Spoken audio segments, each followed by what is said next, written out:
El gélido viento de Madrid se colaba por los resquicios de la ventana, silbando una melodía lúgubre que se aferraba a los cristales empañados de la pequeña bujardilla en la calle San Pedro. Era una noche más, en el laberinto de recuerdos y anhelos que el Lara había construido a su alrededor.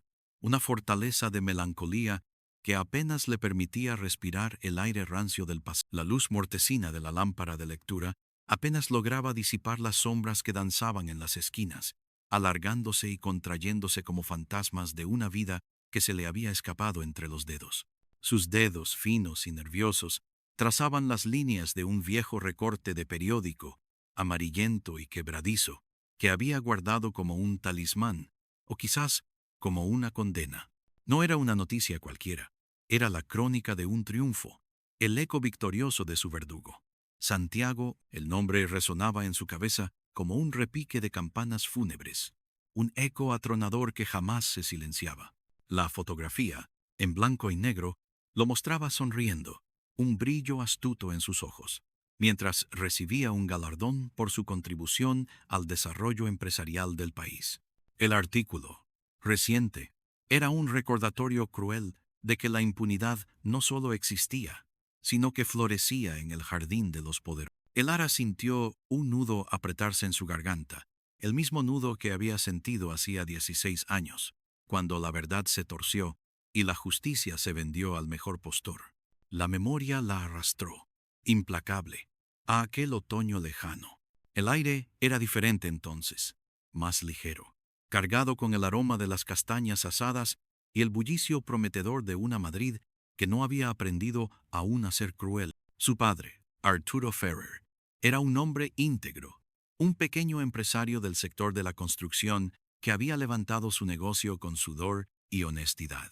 Tenía la mirada franca y las manos ásperas, un corazón tan grande como sus ambiciones, pero la ambición de otros, mucho más oscuros y despiadados, lo habían aplastado sin piedad. Recordaba el olor a café y los papeles esparcidos sobre la mesa del salón, el ceño fruncido de su padre mientras estudiaba los documentos de un proyecto, un gran contrato para la rehabilitación de un antiguo edificio gubernamental en el centro de la ciudad. Era el contrato de su vida, la culminación de años de esfuerzo. Pero Vargas, un depredador con tentáculos en cada esquina del poder, había visto en Arturo una presa fácil, un escalón más en su ascenso de espíritu. La acusación fue un golpe bajo, una daga en la oscuridad, fraude fiscal, malversación de fondos, sobornos, mentiras tejidas con hilos de verdad a medias, presentadas con la maestría de un ilusionista. El sistema judicial, un laberinto para los justos y una alfombra roja para los corruptos, se había cerrado sobre su padre.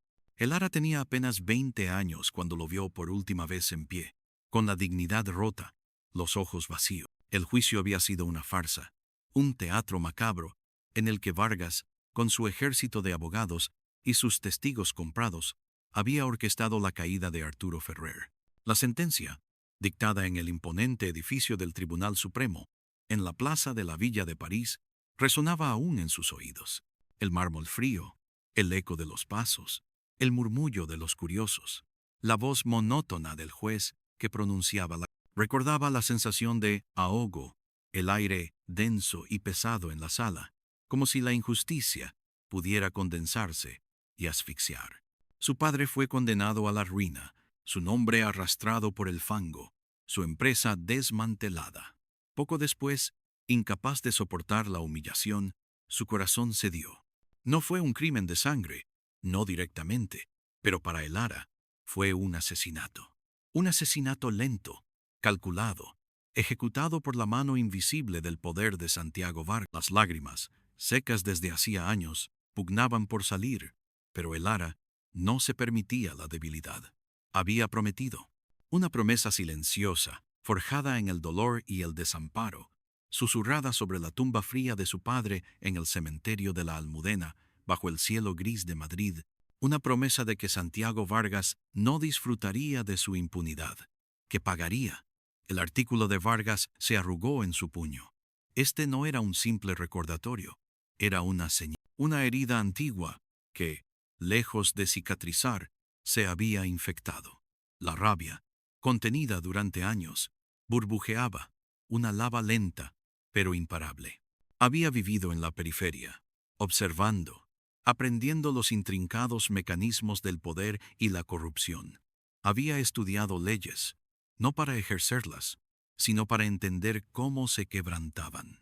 Había trabajado en pequeños despachos, en notarías, como asistente, absorbiendo cada detalle, cada debilidad del sistema. Su vida era una preparación, un largo y silencioso asedio. Y ahora había llegado el momento. Se levantó de la silla, el crujido de la madera resonando en el silencio. Su sombra se estiró en la pared, una figura solitaria y determinada. La venganza no era un plato que se sirviera frío, era un vino que se añejaba en barricas de rencor, esperando el momento justo para ser descorchado. Y esa noche, bajo el velo oscuro de Madrid, el Ara supo que la botella estaba lista. La sed de justicia, o quizás de algo más oscuro, ya no podía ser ignorada. El tiempo de la espera había terminado.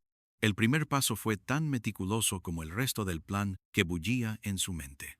Necesitaba aliados, personas que, como ella, hubieran sido mordidas por la misma víbora, o que tuvieran una deuda con la justicia. Su mente se detuvo en Mateo Cruz, un antiguo amigo de su padre, un abogado brillante cuya carrera había sido truncada de forma sospechosa poco después del juicio de Arturo Ferrer. Se decía que Mateo había intentado desenmascarar las triquiñuelas de Vargas, que había cavado demasiado hondo y había pagado el precio.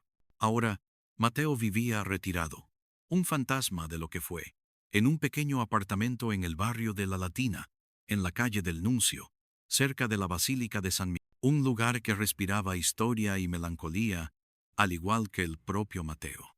El Ara se vistió con ropas discretas, se fundió con el gentío que empezaba a animar las calles estrechas y empedradas de La Latina al caer la tarde. El aroma a tapas y vino, la charla animada de los bares, todo le parecía ajeno, un telón de fondo vibrante para su propósito sombrío. Tocó a la puerta de madera, vieja y gastada, del tercer piso. El silencio al otro lado se extendió, prolongándose hasta convertirse en una presencia palpable. Volvió a tocar, esta vez con más fuerza. Oyó un arrastrar de pasos lentos, el sonido de una cadena, y finalmente, el leve chirrido de la puerta al abrirse. Mateo Cruz era una sombra de su antiguo yo. Las canas habían invadido su cabello y barba. Su piel estaba marcada por el tiempo y quizás por el alcohol. Sus ojos, antes chispeantes e incisivos, ahora reflejaban una profunda. Llevaba una bata raída y el olor a tabaco y libros viejos lo envolvía. Al ver a El Ara, sus cejas canosas se arquearon en una mezcla de sorpresa y recelo. ¿El Ara? Su voz era ronca, como si no la hubiera usado en mucho tiempo. ¿Qué haces aquí? Necesito tu ayuda, Mateo, dijo ella, su voz firme, aunque por dentro sus nervios le jugaban una mala pasada. Él la observó, sus ojos escudriñándola, buscando quizás la niña que recordaba. Negó con la cabeza. No, El Ara. Ya no me queda ayuda para nada, mucho menos para mí. Se trata de Vargas. Y de mi padre, añadió, la frase flotando en el aire como una bofetada. El nombre de Vargas pareció inyectar una chispa de fuego en los ojos apagados de Mateo. Un destello de rabia, de dolor antiguo. La vacilación fue perceptible. Finalmente, suspiró, abriendo la puerta un poco más. Pasa, pero no prometo nada. El interior del apartamento era un santuario de polvo y estanterías repletas de libros polvorientos, montones de papeles, periódicos viejos, la mesa de centro cubierta de tazas vacías y ceniceros llenos. El silencio era casi opresivo, roto solo por el tic-tac de un reloj de pared y el lejano murmullo de la ciudad. El Ara se sentó en un sillón desgastado, sintiendo el peso de la historia en cada objeto. Le contó su plan, cada detalle, cada paso meticuloso. Le habló de los años de estudio, de la obsesión que la había consumido. La venganza de Vargas no era solo para su padre, era para todos los que habían caído por su ambición desmedida. Mateo escuchaba, inmóvil, sorbiendo a veces de una taza de café ya fría. Cuando terminó, el silencio volvió a instalarse, más denso que antes. ¿Estás loca?, El Ara dijo finalmente Mateo, con voz cansada. Vargas es intocable. Lo intenté. Y mira dónde estoy. Me costó todo. Mi carrera, mi reputación, mi fe en la justicia. No hay manera. La hay. Pero necesito tu conocimiento. Tú sabes cómo funciona. Sabes dónde buscar las grietas. No te pido que te enfrentes a él directamente, solo que me guíes, que me ayudes a encontrar las pruebas que él ocultó. El Ara se inclinó hacia adelante, su mirada ardiente. Sé que tienes deudas pendientes, Mateo. Sé que la injusticia te carcome tanto como a mí. No puedes vivir con esto. Nadie debería. Mateo cerró los ojos. Su rostro una máscara. El aire se llenó con el aroma a papel envejecido y el recuerdo de batallas perdidas. Parecía librar una lucha interna entre la resignación y la chispa latente de la ira. Finalmente abrió los ojos, y en ellos brilló una determinación tenue. Muy bien. Pero esto va a ser peligroso, Elara. Vas a tener que ensuciarte las manos. Y yo también. No hay vuelta atrás. Era la respuesta que esperaba. Un pequeño atisbo de esperanza en la oscuridad. Elara sonrió. Una sonrisa tensa. El precio moral ya empezaba a cobrarse, antes incluso de que la primera ficha se moviera. La oscuridad del camino que había elegido se hacía más tangible, pero con Mateo a su lado, no se sentía tan sola. El siguiente paso fue la investigación, una inmersión profunda en el pasado.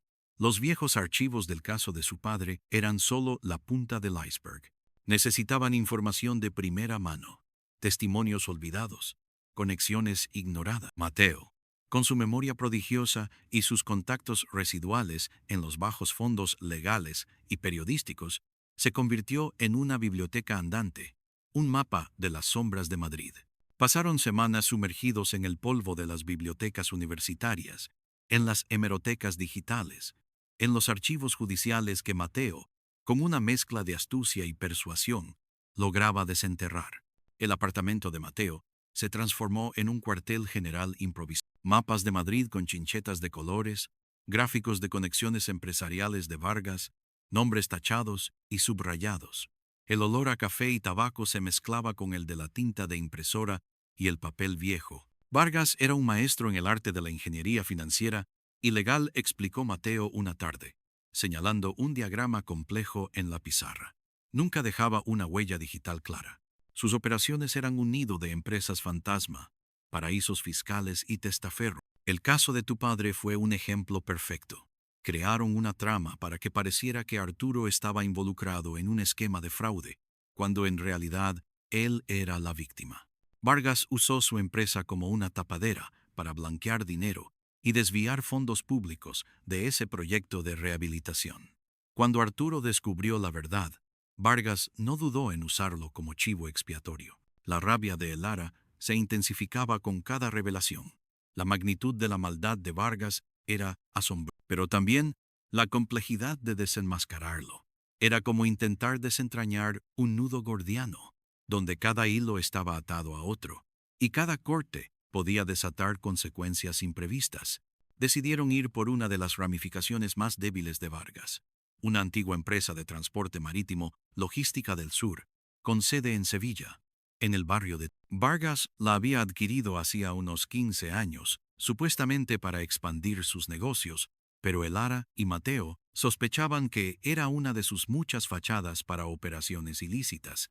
Era un blanco secundario, pero esperaban que les proporcionara la palanca necesaria para llegar al hueso. Un viejo contacto mío trabajaba allí, dijo Mateo, señalando una dirección en un mapa de Sevilla, en la calle Castilla, cerca del puente de Triana. Un capataz se jubiló hace un año. Siempre fue un tipo íntegro. Quizás él sepa algo sobre los movimientos de mercancías que no se registraban. La transición a Sevilla fue un salto a otro universo.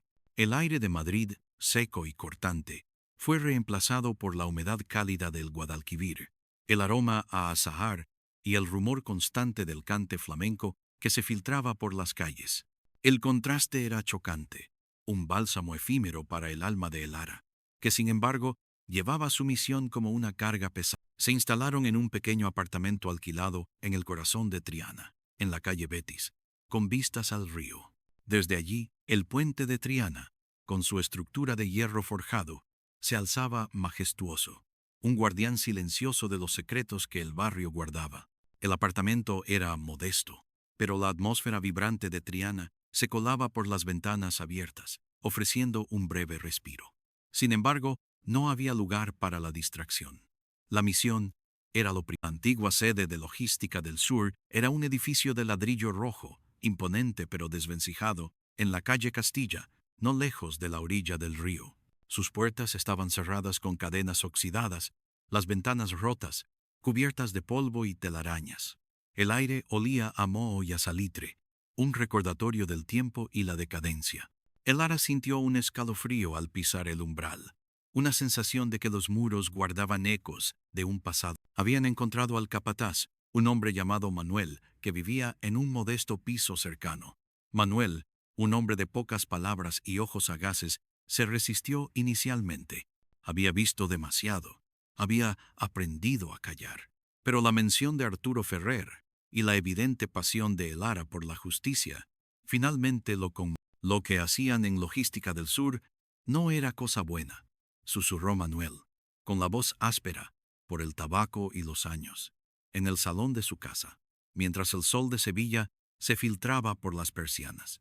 Movían muchas cosas raras, paquetes que llegaban de noche, sin registro.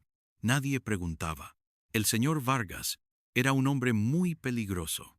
Mi familia dependía de mí. No podía. Manuel les entregó un viejo cuaderno de tapas de cuero, donde había anotado a mano, con una letra pequeña y apretada, fechas, nombres de barcos, destinos.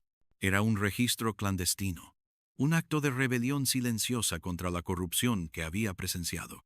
No eran pruebas concluyentes contra Vargas en el caso de Arturo, pero sí una ventana a su red de operaciones ilícitas, un patrón de comportamiento que se extendía mucho más allá del fraude inicial.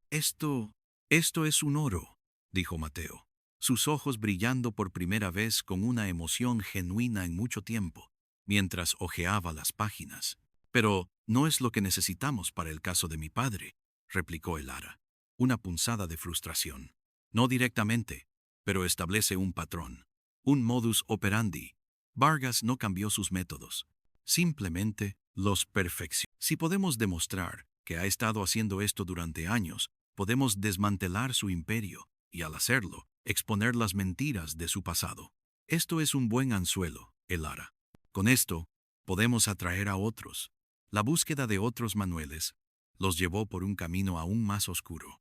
Elara y Mateo se adentraron en los rincones más sombríos de Sevilla, el aroma a fritura de pescado y el bullicio de las calles, contrastando con la sordidez de sus pesquisas. Localizaron a algunos ex empleados de Logística del Sur, pequeños peces en el vasto océano de la corrupción de Vargas, que habían sido silenciados o comprados. Algunos estaban atemorizados, otros resentidos.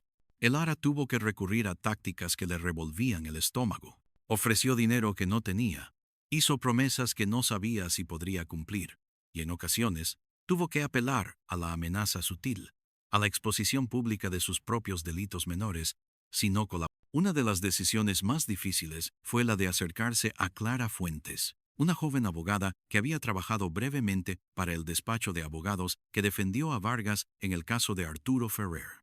Clara había sido una de las pocas voces disidentes dentro del equipo, pero su moral había sido aplastada por la maquinaria de poder. Había sido despedida, su reputación mancillada. Vivía ahora en un pequeño pueblo cerca de Dos Hermanas, a las afueras de Sevilla, trabajando como asesora legal para una cooperativa agrícola. Elara la encontró en un pequeño bar de carretera, bajo un sol abrasador, el aire vibrante con el canto de las cigarras. Clara, al verla, intentó evadirla. Los recuerdos eran demasiado dolorosos. Usted no sabe nada de lo que pasé, dijo Clara, con voz tensa, evitando la mirada de Elara. Perdí todo. No quiero volver a eso. Mi padre perdió la vida, replicó Elara, la voz cargada de un dolor que no se podía ignorar. Y usted perdió su integridad. No podemos dejar que Vargas se salga con la suya. Necesitamos su testimonio. Clara, usted vio cómo manipularon las pruebas.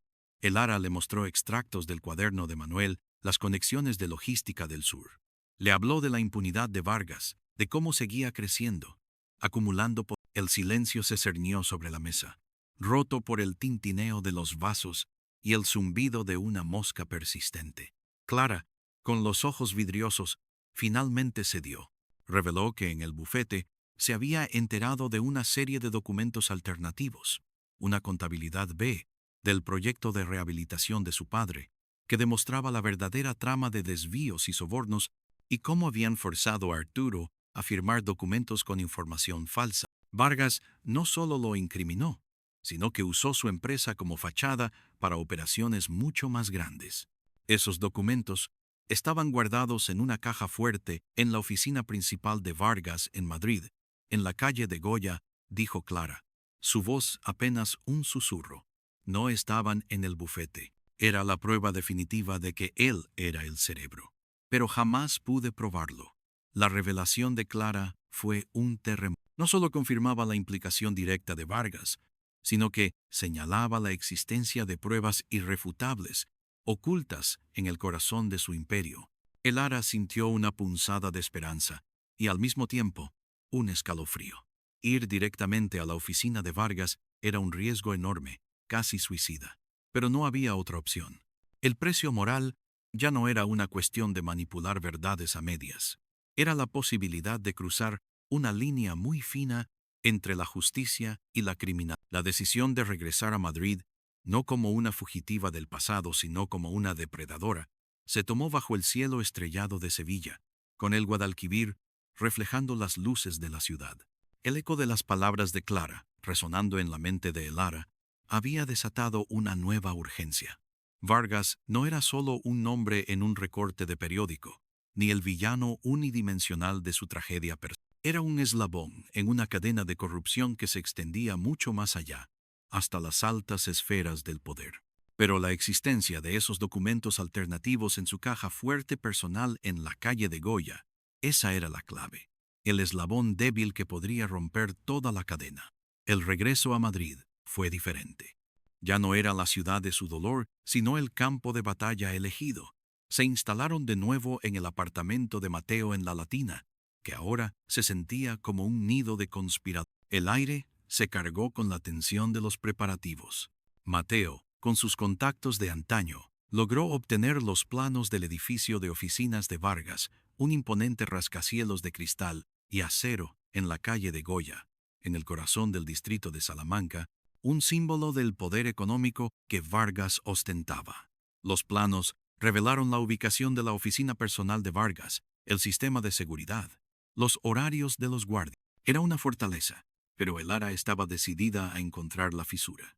Mientras planificaban el golpe, Lara seguía investigando a fondo las operaciones de Vargas, usando la información de Manuel y Clara. Descubrió que Logística del Sur no solo servía para blanquear dinero y desviar fondos, sino que también era un canal para el contrabando de bienes de lujo y, de forma más inquietante, de sustancias con el dinero del proyecto de su padre desviado. Era una gota en el océano de las ganancias ilícitas de Vargas. Pero lo que más la perturbó fue un nombre, que aparecía repetidamente en los documentos que había conseguido recuperar Clara. Un nombre que resonaba en los círculos de poder de Madrid, el de Ernesto Vidal.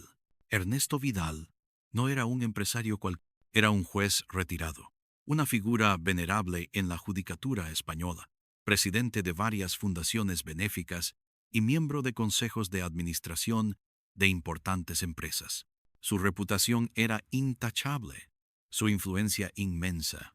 El nombre de Vidal apareció en varias transacciones financieras vinculadas a empresas fantasma de Vargas, y su firma figuraba como asesor en algunos de los proyectos más controvertidos, incluido el que había arruinado a su... La revelación fue un golpe en el estómago de Lara. ¿Cómo podía el intachable Vidal estar involucrado en una red tan sórdida? La verdad, al parecer, era mucho más enrevesada de lo que había imaginado. Vargas no era el único monstruo, quizás era solo un peón o un socio, en un juego mucho más grande y peligroso. El enemigo no era unidimensional. Ernesto Vidal, susurró Mateo, sus ojos fijos en un informe que Lara había impreso. Esto lo complica. Vidal es una leyenda. un hombre con conexiones en todos los estamentos. Si está implicado, esto no es solo Vargas. Esto es una red, una telaraña que llega muy alto. La venganza de Lara, que antes era una flecha apuntando a un único objetivo, ahora se había desviado. La justicia para su padre seguía siendo el motor, pero la verdad se había expandido, revelando una podredumbre mucho más profunda. La ira se mezcló con una nueva sensación de desasosiego. Si Vidal estaba involucrado, ¿quién más? ¿Hasta dónde llegaba la corrupción? ¿Había alguna esperanza de una verdadera justicia? La noche del golpe a la oficina de Vargas se cernió sobre Madrid con un manto de estrellas indiferentes. Lara y Mateo, con la ayuda de un hacker silencioso y anónimo que Mateo había contactado a través de viejas amistades, se prepararon. Lara sentía el corazón martillearle en el pecho, un ritmo frenético que amenazaba con... Los pasillos del edificio de la calle de Goya eran laberínticos y silenciosos, un templo de cristal y acero. El plan era sencillo en teoría, pero peligroso en la ejecución. Desactivar el sistema de seguridad, entrar en la oficina de Vargas, abrir la caja fuerte y recuperar los documentos. Lara se movía como una sombra, sus pasos amortiguados por la moqueta gruesa. El aroma a limpieza industrial y a papel nuevo impregnaba el... La tensión era palpable. Cada crujido de la madera, cada soplo del aire acondicionado, parecía magnificarse en el silencio. Mateo la esperaba en un coche de alquiler a pocas manzanas, listo para la extracción. La comunicación era a través de un auricular diminuto. Recuerda, Lara, la voz de Mateo en su oído, era un susurro urgente. Solo los documentos relacionados con el caso de tu padre y los esquemas de desvío. No te arriesgues por nada. No puedo dejar pasar nada que involucre a Vidal, respondió Lara. Su voz apenas un soplido. La urgencia en sus palabras era un eco de la nueva determinación que la habitaba. Llegó a la oficina de Vargas, una suite opulenta con vistas a la ciudad. El escritorio de caoba brillaba bajo la luz tenue de los ordenadores en modo de suspensión. La caja fuerte, oculta detrás de un falso panel en la pared, era el corazón de la bestia. El hacker, a distancia, deshabilitó las alarmas, dándole una ventana de tiempo limitada. Con herramientas que había aprendido a usar, Lara abrió la caja fuerte. Dentro, además de dinero en efectivo y joyas, había varios sobres sellados. Uno de ellos, un grueso legajo, tenía el nombre de Proyecto Gran Vía, el nombre clave del proyecto de su padre manuscrito con la caligrafía inconfundible de Vargas. Era el tesoro que había buscado, pero había otro sobre, más pequeño, con el nombre de Vidal Confidencial. La curiosidad y la necesidad de la verdad la empujaron a abrirlo. Dentro encontró no solo documentos que vinculaban a Vidal directamente con las operaciones de blanqueo de Vargas, sino también una serie de correos electrónicos y cartas que revelaban una conspiración mucho más grande. Vidal no era un simple socio, era el arquitecto, el cerebro detrás de la... Vargas era su ejecutor, su protegido, pero también su rehén. Vidal utilizaba su intachable reputación para mover hilos en las altas esferas, silenciar investigaciones, manipular la justicia. La caída de Arturo Ferrer había sido orquestada por Vidal para apoderarse de sus patentes de construcción innovadoras y luego usar su empresa como un canal perfecto para sus propios... Vargas había sido el rostro visible, el que asumió la culpa pública, pero Vidal había sido la mano invisible que dirigía la orquesta. La verdad golpeó a Lara con la fuerza de un rayo. No era solo Vargas, ni siquiera él era el verdadero enemigo final. Era Vidal, el hombre intachable, el pilar de la sociedad, el que había pronunciado discursos sobre la justicia y la ética. Lara sintió un escalofrío que no tenía nada que ver con... La indignación era abrumadora, el sentido de traición más profundo de lo que jamás había imaginado. Vargas, en cierto modo, era también una víctima de Vidal, un instrumento, aunque un instrumento voluntario y sin escrúpulos.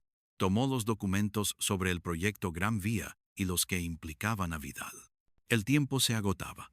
Cerró la caja fuerte, intentando dejar todo como estaba. El aura de impunidad de Vargas se desmoronaba, pero la sombra de Vidal se cernía ahora sobre ella.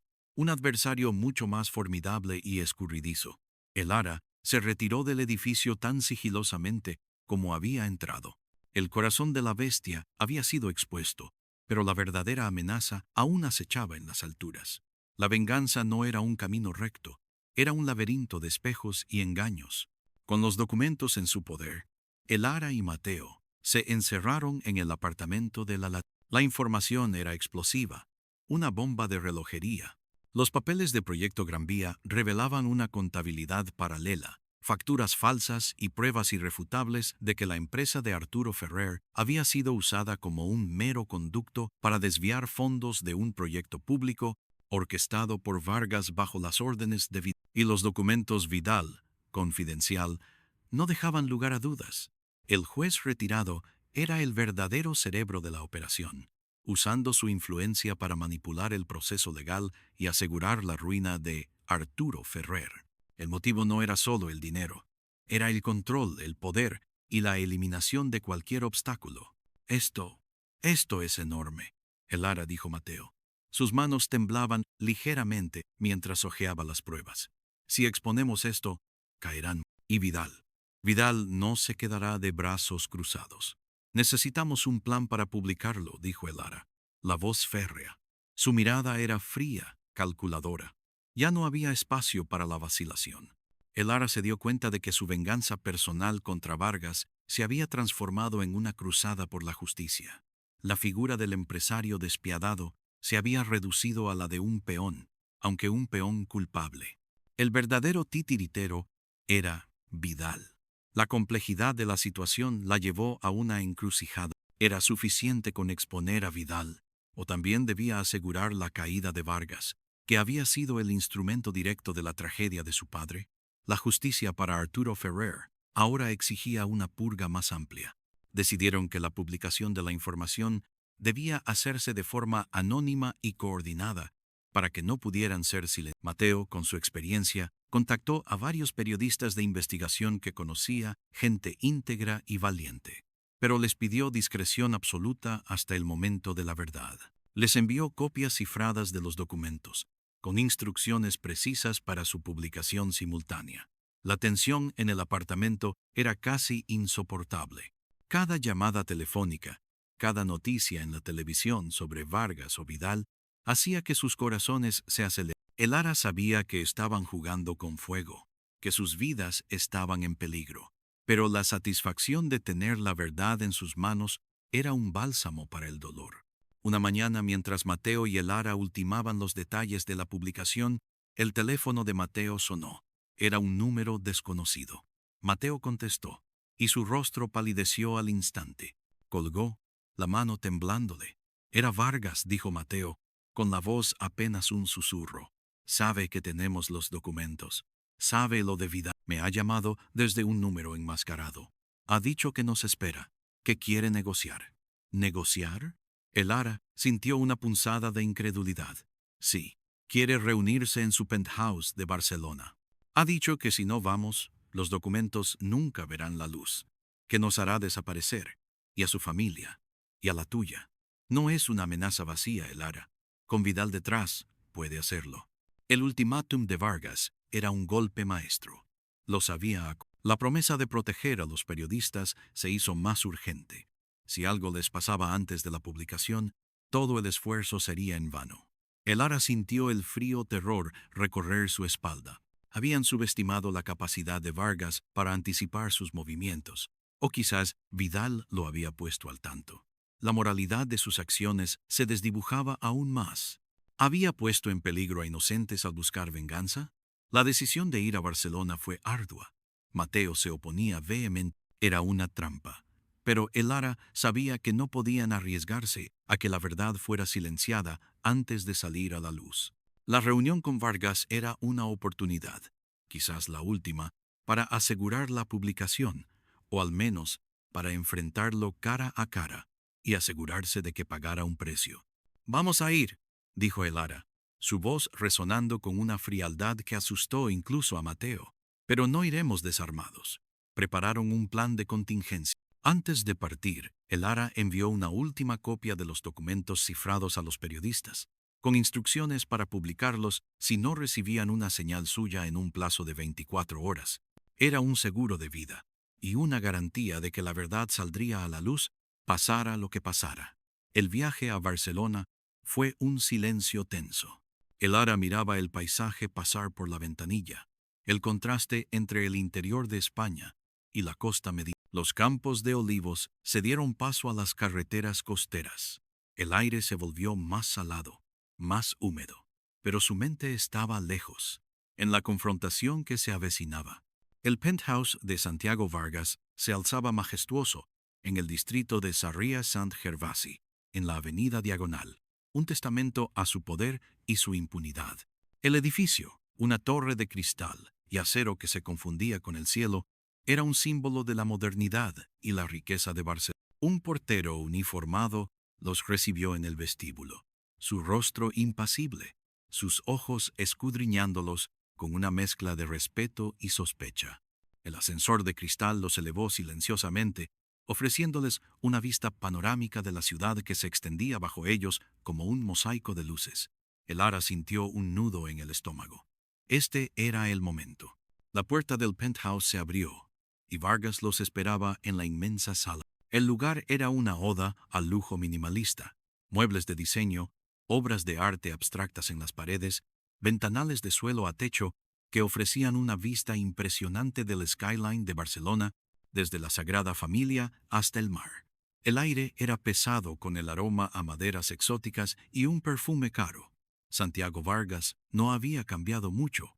Su cabello era más gris, quizás, y las líneas alrededor de sus ojos más profundas, pero la astucia y la frialdad seguían intactas en su mirada. Llevaba un traje impecable, su postura erguida, desafiante. No había signos de miedo en él, solo una calculada arrogancia. El Lara, Mateo, qué placer. ¿O no?, dijo Vargas, con una sonrisa que no alcanzaba sus ojos. Su voz era tranquila, controlada, pero con un matiz de acero. Déjate de juegos, Vargas, dijo el Lara, su voz firme, aunque su corazón latía con fuerza contra sus costillas. Sabemos lo de Vidal. Sabemos lo del proyecto Gran Vía. Tenemos los documentos. Vargas rió, un sonido hueco que resonó en la vasta sala. Siempre tan directa, el Lara, como tu padre. Qué pena que no heredara su ingenuidad. Me habría ahorrado muchos problemas. Esa mención a su padre, un comentario tan despectivo y cruel, encendió la chispa de la ira en el Lara. Mateo puso una mano en su brazo, una advertencia silenciosa. Los documentos son interesantes. Lo admito, continuó Vargas, paseándose por la sala como un depredador. Demuestran mi participación, y la de Vidal, pero no es el fin del mundo. Las cosas se pueden negociar. Siempre se pueden negociar. Se detuvo frente a el Lara, sus ojos negros fijos en los de ella. Aquí está mi propuesta. Me entregas todos los originales y las copias.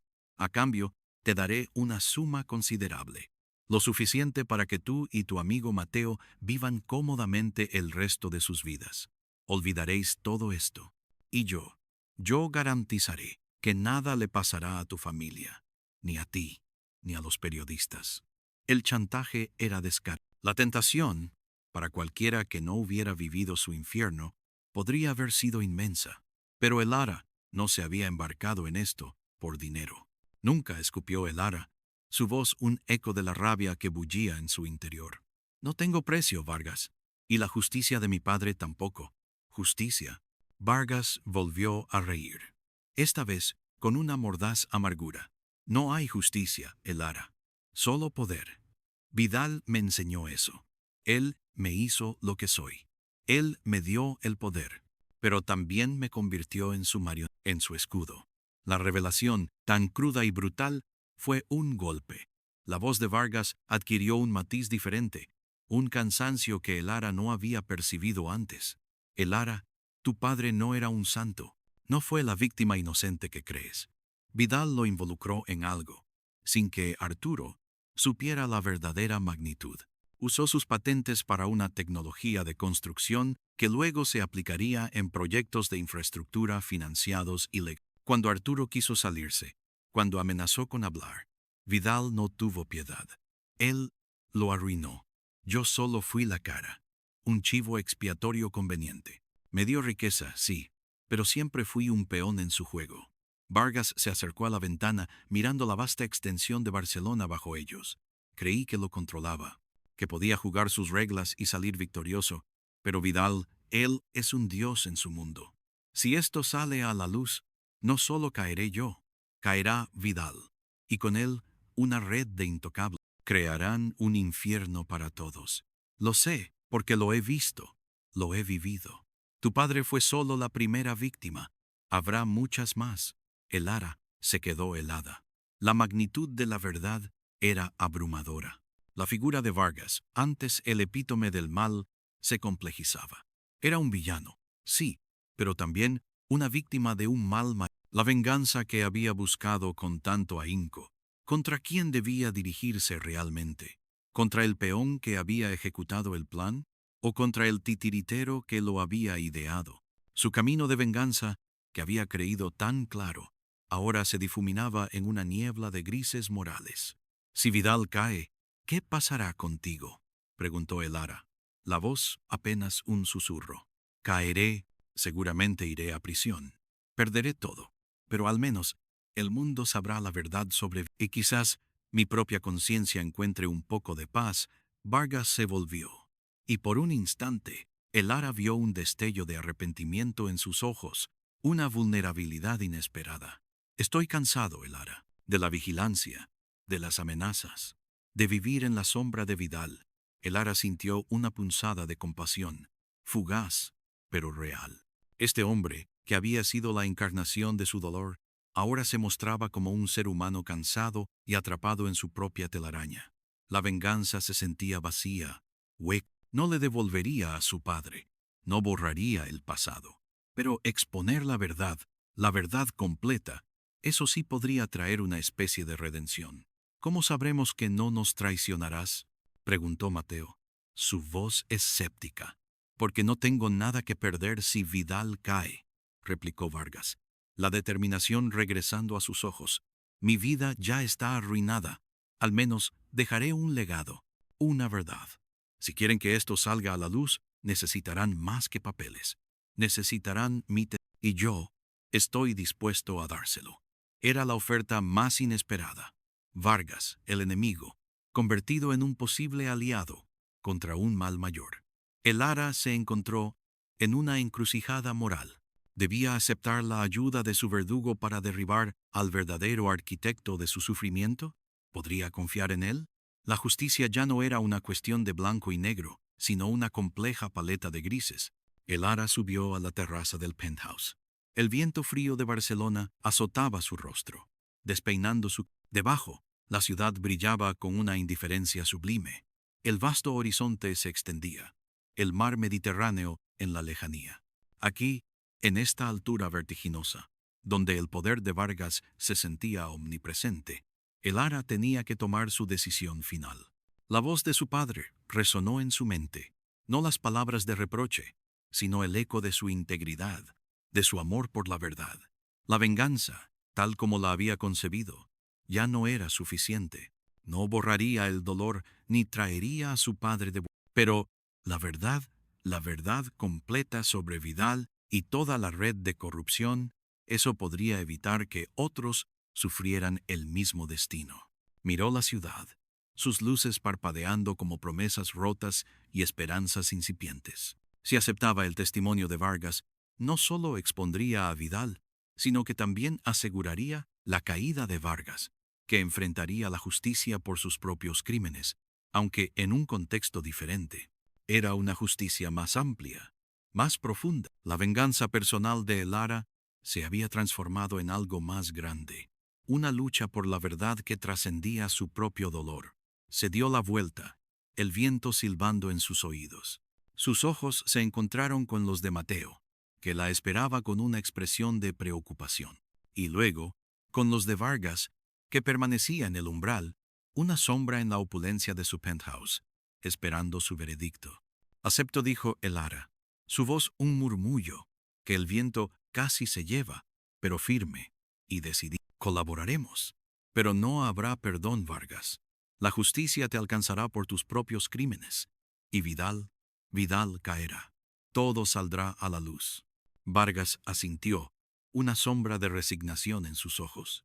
Parecía un hombre que había cargado con un peso demasiado tiempo y que ahora por fin veía la posibilidad de un alivio, aunque fuera a través de su propia perdición.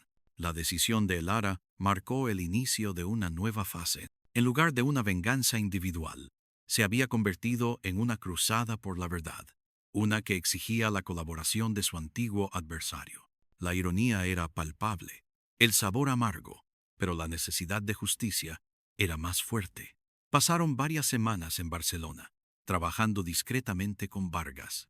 Él les proporcionó los detalles más íntimos de la red de Vidal: nombres, fechas, cuentas bancarias, ubicaciones de propiedades y la forma en que el juez retirado manipulaba el... Vargas no se entregó sin resistencia. Cada pieza de información era arrancada de él con esfuerzo, a veces con rabia, otras con un cansancio resignado. Los encuentros se realizaban en lugares neutrales, pequeñas cafeterías discretas en el Eixample o el Gótico, donde el murmullo de la ciudad servía de telón de fondo para sus conversaciones clandestinas. Elara y Mateo grabaron sus confesiones, acumularon más pruebas, verificaron cada detalle con la información que ya tenían. El puzzle se completaba, y la imagen que surgía era la de un imperio de corrupción mucho más vasto de lo que habían imaginado. Vargas reveló cómo Vidal había usado su influencia para asegurar nombramientos clave en los tribunales, en la policía e incluso en la administración pública, creando una red impenetrable de favores y silencios. El caso de Arturo Ferrer fue solo uno de muchos, un ejemplo de cómo Vidal eliminaba a quienes se interponían en su camino, o a quienes podían ser las patentes de construcción de Arturo, que prometían revolucionar la eficiencia y el coste, habían sido robadas y aplicadas en proyectos masivos de infraestructura, donde el sobrecoste y el desvío de fondos eran la norma, todo bajo la supervisión y protección de Vidal. Elara se dio cuenta de que su padre no solo había sido arruinado, sino que su legado había sido pervertido para servir a la corte. La indignación creció, superando cualquier resquicio de compasión que hubiera sentido por Vargas. Él había sido una pieza dispuesta en ese juego macabro, y su arrepentimiento, aunque real, no borraba su culpabilidad. El día de la publicación masiva llegó. Los periodistas, armados con la información de Elara, Mateo y las confesiones grabadas de Vargas, lanzaron una bomba informativa que estalló en la opinión pública de los principales periódicos nacionales, las cadenas de televisión y los portales digitales revelaron la extensa red de corrupción liderada por el intachable Ernesto Vidal, con Santiago Vargas como su principal ejecutor. Los documentos, las grabaciones, los testimonios, todo apuntaba a una conspiración que sacudió los cimientos del poder. Las consecuencias fueron inmediatas y devastadoras. El escrutinio público se centró en Ernesto Vidal. Las autoridades, bajo la presión de la opinión pública, no tuvieron más remedio que iniciar una investigación a gran escala. Vidal, a pesar de su intachable reputación, se vio acorralado. Negó todas las acusaciones, tachando los documentos de falsificaciones y las confesiones de Vargas como un acto de venganza de un criminal. Pero las pruebas eran abrumadoras. Santiago Vargas se entregó a las autoridades en Barcelona, en la Jefatura Superior de Policía de Cataluña, en la Vía Laietana. Bajo los términos acordados con Elara y Mateo, su testimonio completo y su colaboración a cambio de un juicio justo y la esperanza de una reducción de condena. Su detención fue un espectáculo mediático, su imagen, antes la de un empresario exitoso, ahora la de un criminal deshonrado. La vida de Elara cambió para siempre. La venganza se había consumado, pero no de la manera que había imaginado. No fue un acto solitario de retribución personal, sino una revelación de la verdad que sacudió un sistema entero. El rostro de Vargas, al verla por última vez en los pasillos del juzgado, reflejaba una extraña mezcla de alivio y derrota. Sus ojos se encontraron, y por un instante Elara vio no al verdugo de su padre, sino a un hombre que también había sido consumido por la ambición y la oscuridad. El destino de Ernesto Vidal fue más complejo. Su poder era profundo, sus contactos extensos. La batalla legal fue ardua, un circo mediático que mantuvo a España en vilo durante meses. Lara y Mateo tuvieron que testificar, reviviendo el dolor, enfrentándose a los abogados de Vidal, que intentaron desacreditarlos. Pero el testimonio de Vargas, corroborado por las pruebas documentales y los testimonios de otras víctimas que se atrevieron a hablar, fue irrefutable. Vidal fue finalmente condenado por corrupción, blanqueo de capitales, fraude y obstrucción a la justicia. La caída del juez intachable fue un shock para el país, un recordatorio de que la corrupción podía anidar incluso en los lugares más respetados. Lara no sintió la euforia que esperaba. La venganza había sido un motor, pero su consecución no le devolvió la paz.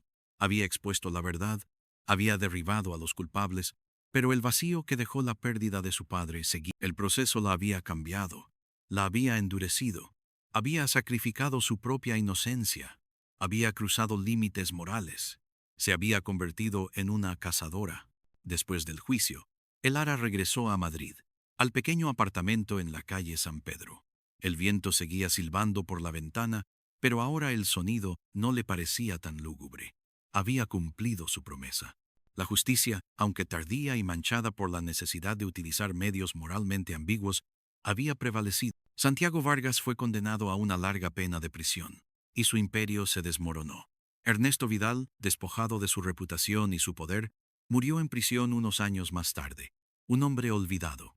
Mateo Cruz, habiendo redimido su propia conciencia, encontró una nueva vocación como asesor legal para víctimas de corrupción, una figura respetada y un faro de esperanza. Él y Lara mantuvieron una amistad cimentada en el fuego de su cruzada. Lara se sentaba junto a la ventana, observando el bullicio de Madrid. La ciudad, una vez el escenario de su dolor y su ira, ahora se sentía diferente. La misión había terminado. La venganza la había transformado, pero también la había liberado de la carga que había llevado durante tanto tiempo. Ya no era la niña rota, ni la cazadora era una mujer que había mirado a la oscuridad a los ojos y había elegido la luz de la verdad, incluso si el camino para llegar a ella estaba lleno de sombras. El precio había sido alto, pero la verdad finalmente había prevalecido. Y en ese conocimiento, Lara encontró una paz que, aunque imperfecta, era genuina. El pasado no había sido borrado, pero su futuro, por primera vez en 16 años, se sentía abierto. La herida no había desaparecido, pero finalmente había empezado a cicatrizar. Había desmantelado una red de corrupción, pero lo más importante, había encontrado su propia versión de la justicia. Y eso, al final, era suficiente. Y en ese conocimiento, Lara encontró una paz que, aunque imperfecta, era genuina. El pasado no había sido borrado, pero su futuro, por primera vez en 16 años, se sentía abierto. La herida no había desaparecido, pero finalmente había empezado a cicatrizar. Había desmantelado una red de corrupción, pero lo más importante, había encontrado su propia versión de la justicia. Y eso, al final, era suficiente. Los días que siguieron al veredicto fueron extraños, marcados por un silencio ensordecedor. Ya no había documentos que revisar, llamadas urgentes que hacer, ni estrategias que planear en la penumbra de la noche.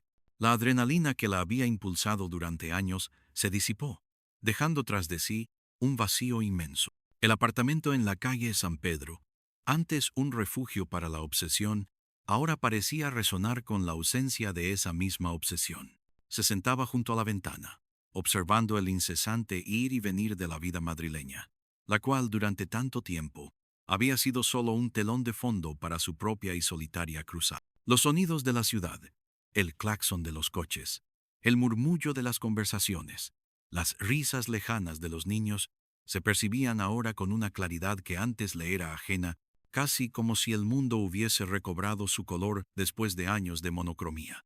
Lara se obligó a establecer una nueva rutina. Se levantaba temprano, aunque ya no tuviera una misión que la arrancara. Preparaba café, mucho café, y pasaba horas leyendo los periódicos, no para buscar pistas o escarbar en las entrañas de la corrupción, sino por el simple placer de la lectura, por entender el pulso de una sociedad a la que se había sentido ajena. Paseaba por el Retiro, deteniéndose a observar a los artistas callejeros, a los niños persiguiendo palomas, a las parejas paseando de la mano. Eran escenas cotidianas, insignificantes para la mayoría, pero para ella eran pequeñas anclas que la conectaban de nuevo con la humanidad, recordándole que había vida más allá del rencor y la venganza. La luz del sol sobre los árboles, el olor de la tierra húmeda, el murmullo del lago, cada detalle era un bálsamo para un alma fatigada. Sentía, por primera vez en mucho tiempo, que podía respirar sin la opresión constante de una deuda moral por saber. La soledad, sin embargo, era una compañera persistente. No era una soledad agobiante, sino una que la invitaba a la introspección. Las noches eran a menudo las más difíciles.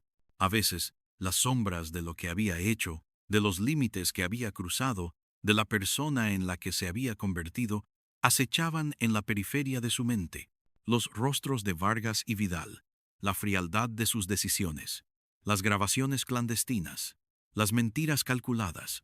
Todo eso era parte de ella ahora. Había sido una cazadora, y la mentalidad de cazadora no se desvanecía de la noche a la mañana.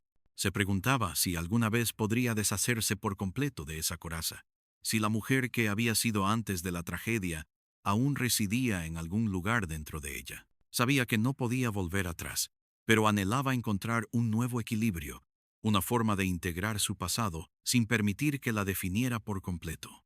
Mateo fue su ancla más fuerte durante esos. Se veían con frecuencia, a menudo para tomar un café en alguna terraza soleada de la Latina o para dar un largo paseo por el Manzanares. Sus conversaciones eran diferentes ahora.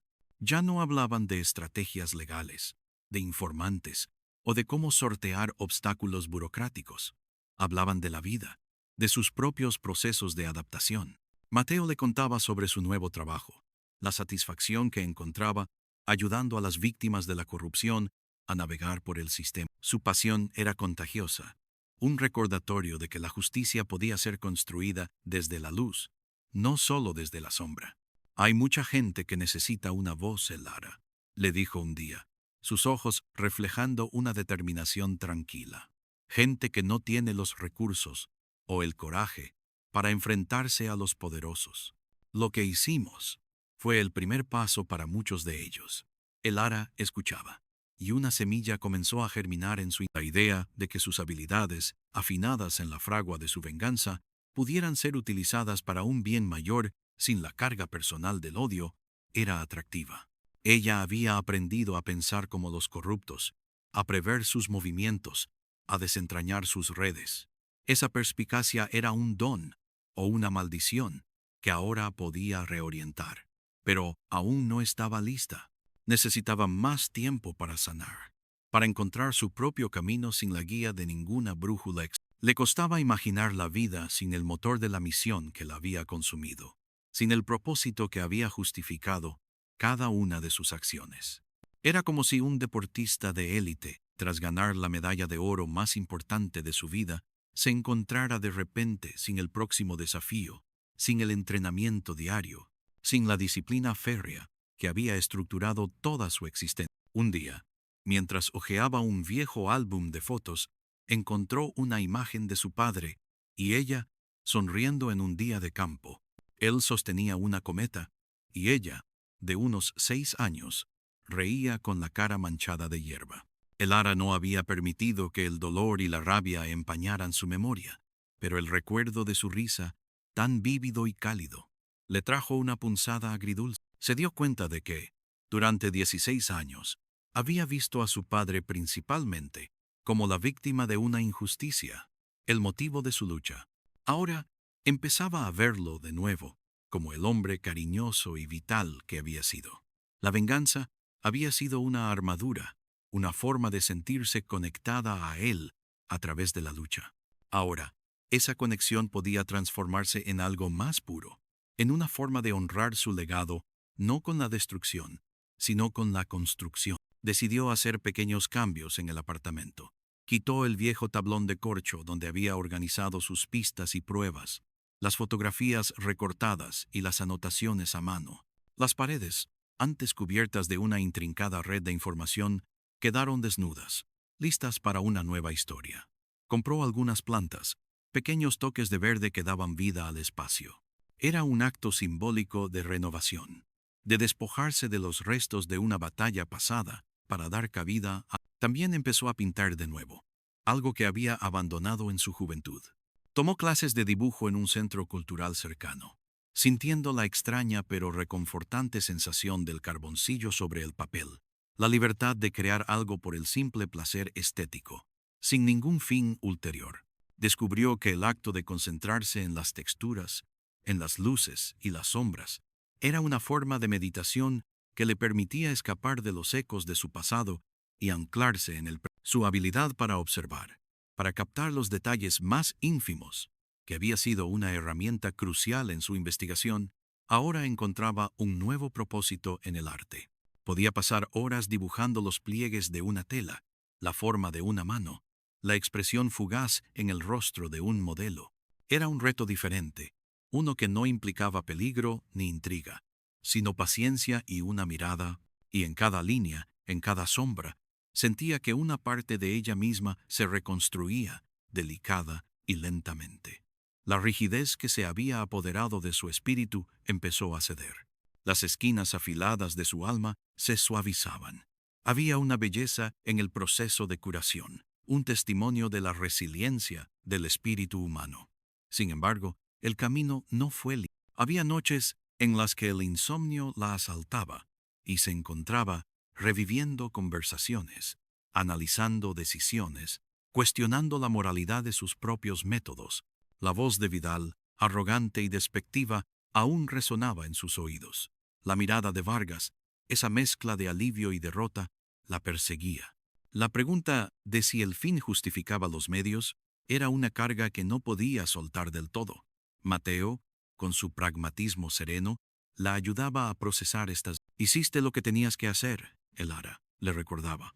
En un sistema donde la justicia es ciega, a veces hay que abrirle los ojos con métodos poco convencionales. Lo importante es que prevaleció la verdad. Y nadie más tendrá que pasar por lo que pasaste tú. Sus palabras eran un bálsamo, un recordatorio de la necesidad moral que la había impulsado.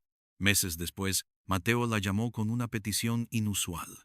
Tengo un caso, Elara, comenzó, su voz un poco más cautelosa de lo... Una pequeña empresa familiar de construcción en un pueblo de León. Dicen que el ayuntamiento les ha denegado repetidamente los permisos para un proyecto importante justo después de que se negaran a pagar una comisión a un concejal. Tienen sospechas, pero pocas pruebas concretas. Les han arruinado la reputación y están al borde de la quiebra. Necesitan a alguien que sepa mirar más allá de la superficie, alguien que entienda cómo operan estas redes. Es un caso pequeño, sin la magnitud de lo de Vidal, pero no deja de ser una injusticia. ¿Te interesaría echar un vistazo, no como parte de mi equipo, sino como una consultora externa? Totalmente voluntario, por supuesto. Elara sintió una punzada, una mezcla de aprensión y una extraña excitación. Había prometido a sí misma que su vida de cazadora había terminado, pero esta era una oportunidad diferente. No era una venganza personal, sino una oportunidad de aplicar sus habilidades para ayudar a otros. Podía usar su mente, su intuición, su experiencia, no para destruir, sino para proteger. Déjame ver los papeles, Mateo, respondió, una sonrisa tenue asomando en sus labios. No prometo nada, pero me gustaría echar un vistazo. Así comenzó una nueva fase. No fue un retorno a la oscuridad, sino una reorientación de la luz. Elara se encontró viajando a León, observando el ayuntamiento local, analizando los patrones de votación, los movimientos de las cuentas municipales, las conexiones entre los funcionarios y las empresas contratistas. Descubrió que las tácticas eran sorprendentemente similares a las que Vidal había empleado, aunque a una escala mucho menor. La red era más burda, más descarada, pero no menos dañina para aquellos a quienes... Al final, no fue una gran revelación explosiva, sino una serie de meticulosos informes y testimonios que Mateo pudo usar para presionar a las autoridades locales y a la fiscalía.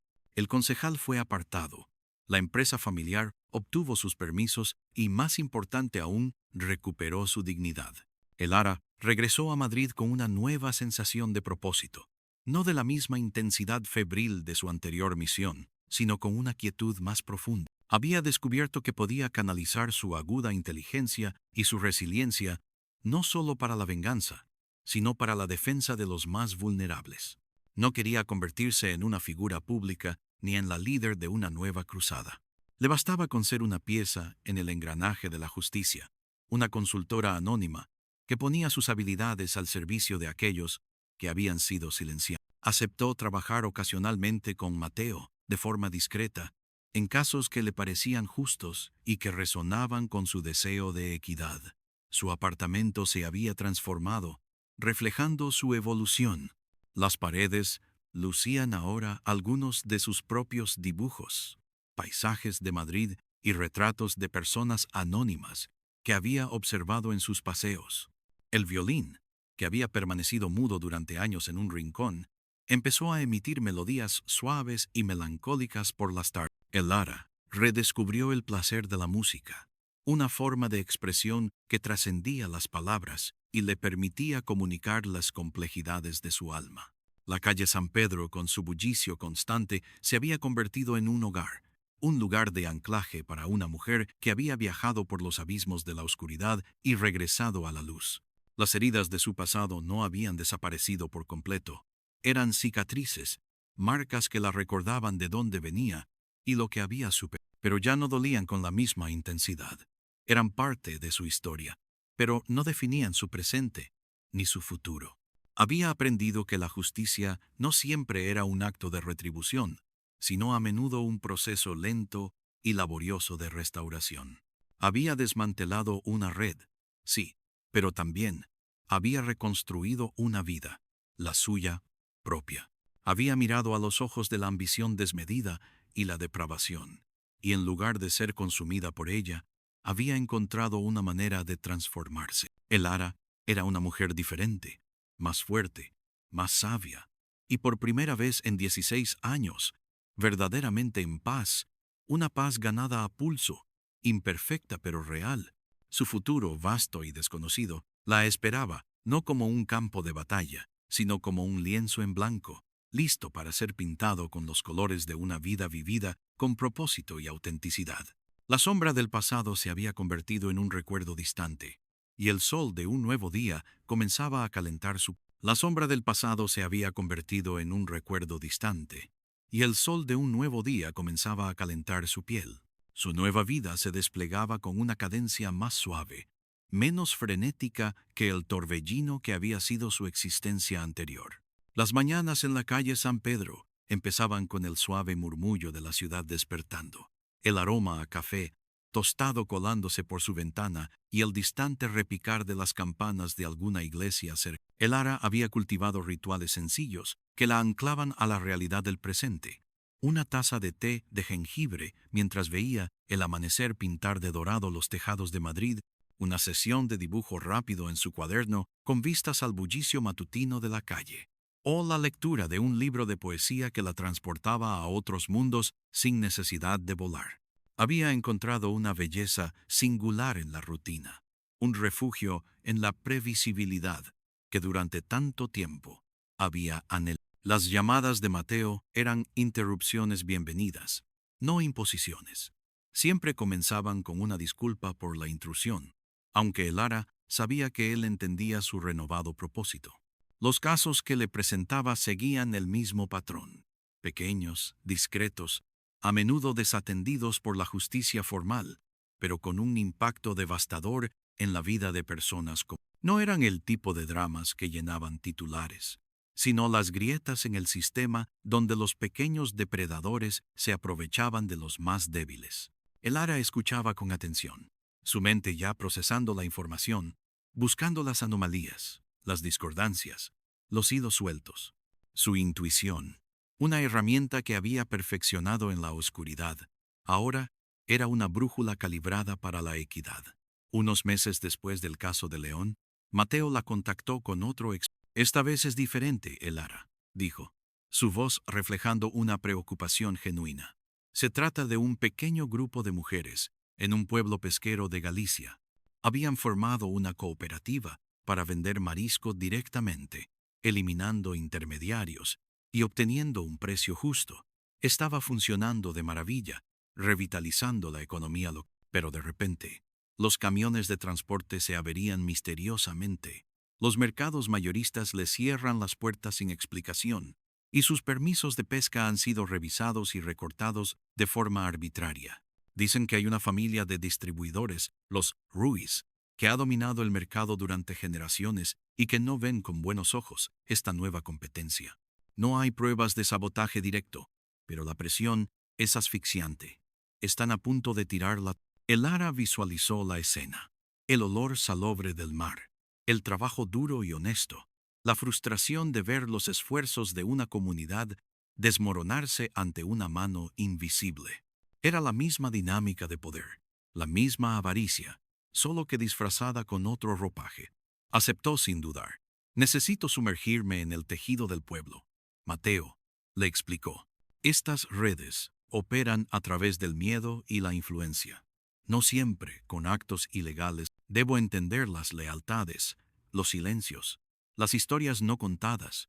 Su viaje a Galicia fue un estudio de inmersión. En lugar de buscar documentos o registros financieros al principio, Elara pasó días enteros sentada en las tabernas del puerto, observando, escuchando, bebiendo café y conversando con los pescadores jubilados y las mujeres que limpiaban el. Aprendió sobre la tradición, la jerarquía social, los códigos no escritos y la omnipresente influencia de los Ruiz. Una familia que, a través de matrimonios estratégicos y favores políticos, había tejido una telaraña de control sobre la cadena de distribución. No eran gángsters de libro, sino patriarcas respetados en la superficie, que ejercían su poder con una sutileza casi imperceptible, asfixiando cualquier desafío a su ejemplo. Las mujeres de la cooperativa, lideradas por una enérgica matriarca llamada Carmen, le contaron sus historias con una mezcla de orgullo herido y desesperación. Elara notó la reticencia a nombrar directamente a los Ruiz, el miedo a las represalias.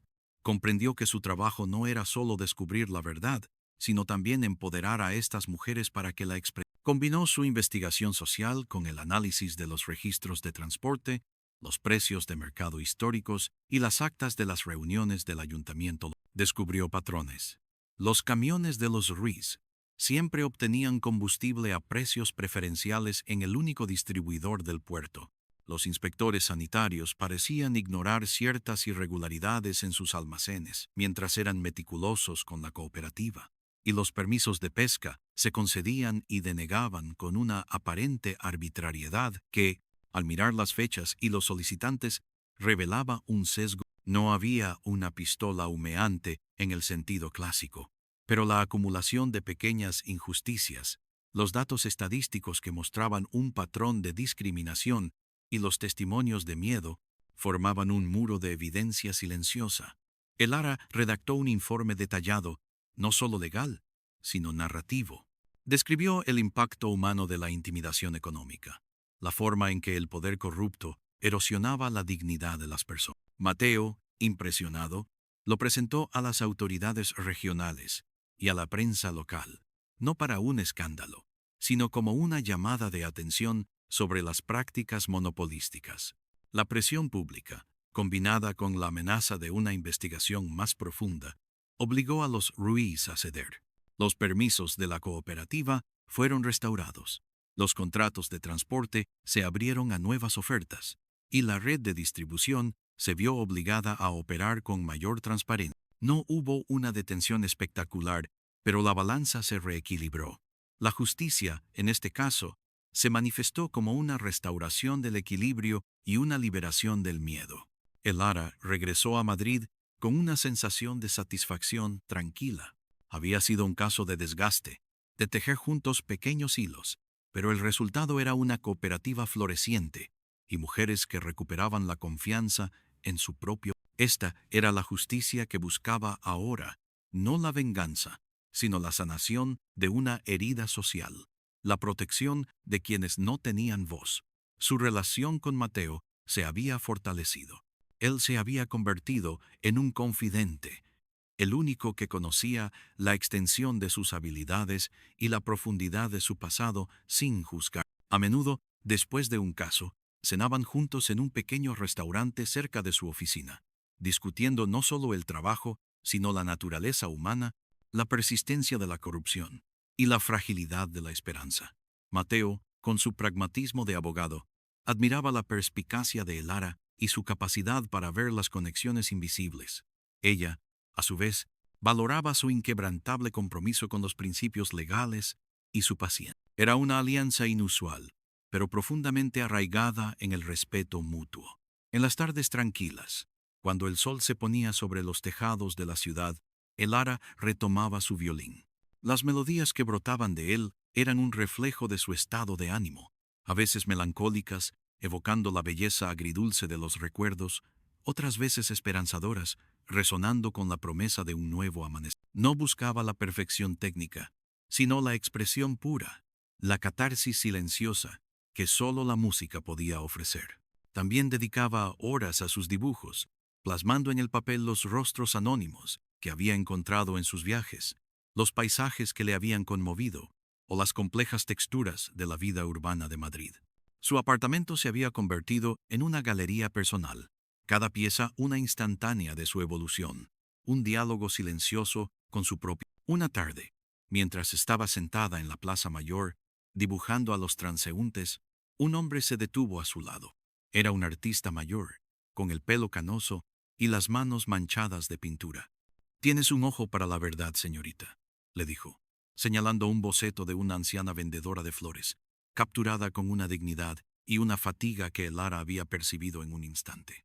«No solo dibujas lo que ves, sino lo que sientes». Se llamaba Antonio, y dirigía una pequeña galería de arte en el barrio de las Letras. Intercambiaron algunas palabras y una semana después, Antonio la invitó a tomar un café. Se convirtió en un amigo inesperado, un alma afín, que entendía el lenguaje del arte y la observación. Con él, Elara podía hablar de la luz y la sombra de la vida, de una manera que no requería desmantelar redes de corrupción, sino simplemente apreciar su belleza y su Antonio la animó a exhibir algunos de sus trabajos, aunque ella declinó suavemente, satisfecha con la privacidad de su arte. «Mi trabajo es la observación», le dijo una vez. «La interpretación es para los demás». A través de Antonio, Elara conoció a otras personas que vivían vidas creativas y auténticas. No se trataba de su antiguo círculo, donde las relaciones se basaban en el poder o la necesidad, sino de personas unidas por la pasión y la curiosidad. Asistió a pequeños conciertos de jazz en locales escondidos, a lecturas de poesía, a exposiciones de arte de artistas emergentes. Descubrió una nueva dimensión de Madrid, la ciudad vibrante de la cultura y la expresión, que había estado oculta para ella durante su período de aislamiento. Su mundo se expandía de formas sutiles pero significativas, llenando los huecos que la venganza nunca pudo. Las cicatrices de su pasado, aunque aún presentes, se habían desvanecido aún más en la narrativa de su vida. Eran como los surcos de un viejo árbol, testigos de las tormentas que había soportado, pero que ahora formaban parte de su fuerza y singularidad. Ya no buscaba erradicar el mal del mundo, una tarea fútil y agotadora, sino mitigar sus efectos, ofrecer alivio y restaurar la justicia donde fuera posible. Una persona, una comunidad, un pequeño acto de bondad a la vez. Había aprendido que el bien no necesitaba ser un acto grandioso y heroico para ser efectivo.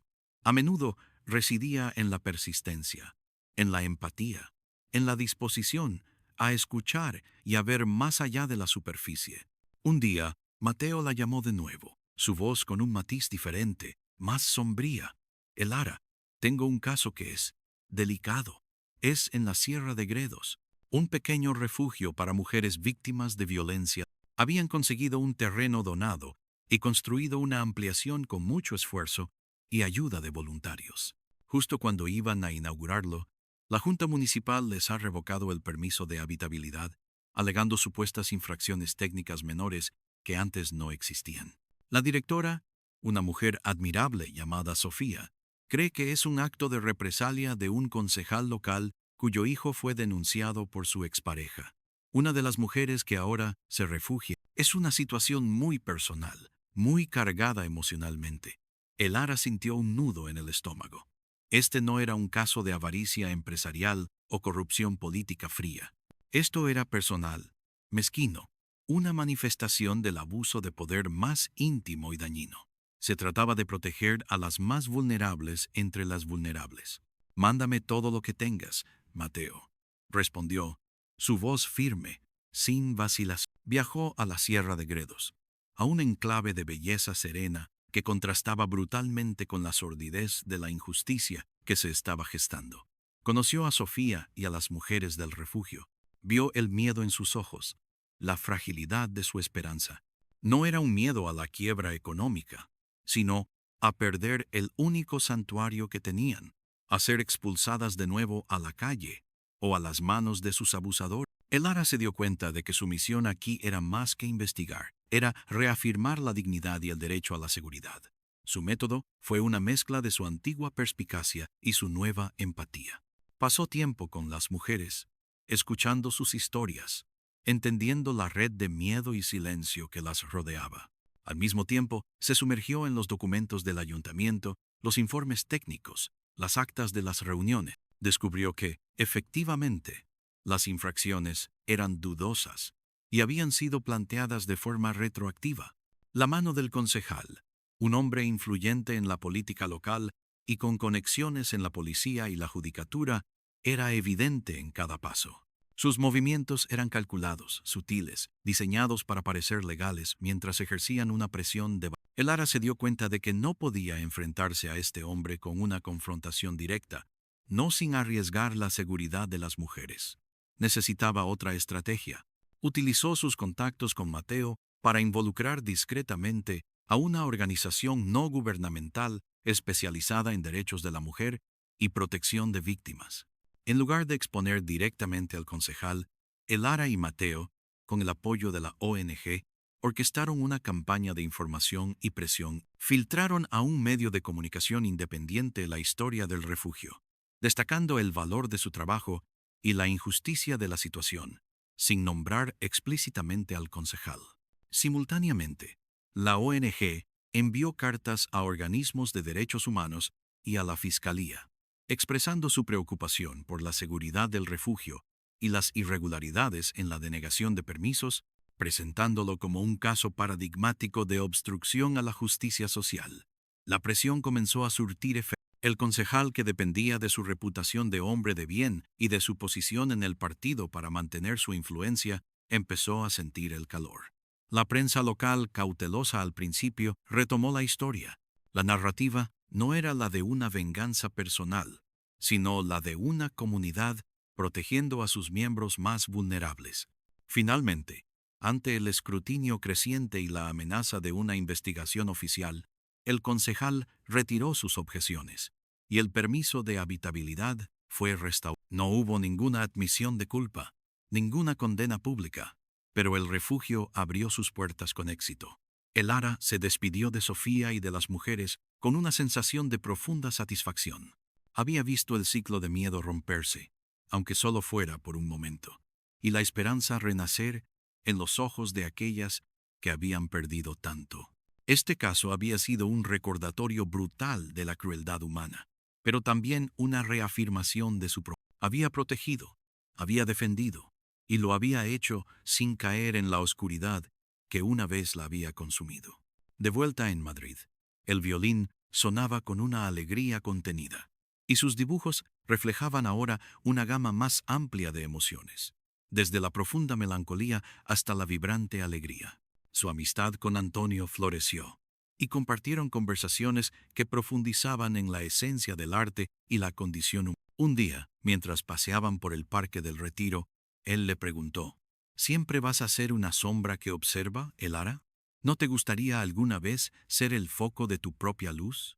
Elara sonrió, una sonrisa genuina y serena. La luz más brillante no siempre es la que más se ve, Antonio, le respondió. A veces, La luz más poderosa es la que ilumina los rincones oscuros para que otros puedan encontrar su propio camino. Y eso, para mí, es suficiente. Había encontrado su lugar, no como una heroína de cuento, sino como una guardiana silenciosa de la equidad. Su pasado era un mapa de lecciones aprendidas, no una prisión.